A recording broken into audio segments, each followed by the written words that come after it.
No, you're not understanding. Isn't the only sufficient sound criteria for canonicity it being inspired, meaning given out by God? No, you're not understanding. So that basically that constitutes divine revelation. We're asking ourselves, how do we know it's divine revelation? Okay, those are two completely different questions. In order for something to be divine revelation, all it needs to be is something inspired, spoken out by God. You're right. It needs to be the word of God.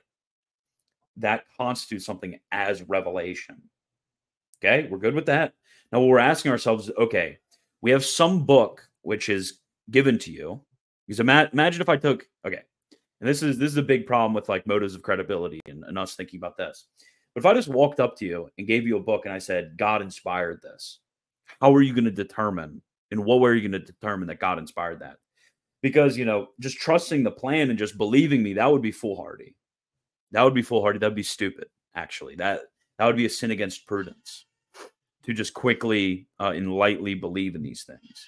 This is why we have motives of credibility. And we say that the motives of credibility are necessary for the rationality of faith.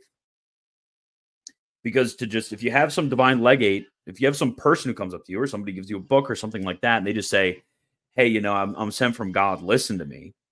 If you just trust the plan right there, you're an idiot. I mean, and we have to recognize the same thing going on with Christian revelation. Is Jesus Christ came, claimed to be a divine legate, sent forth his apostles. They claim to be divine legates. The church claims to be a divine legate.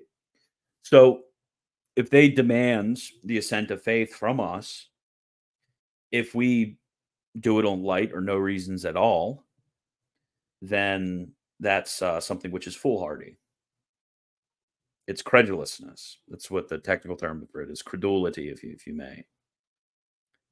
So there needs to be certain criteria, there needs to be certain motives that are going to make that assent rational. That at least we can kind of have a certain moral certitude, which a moral certitude is basically a certitude that is,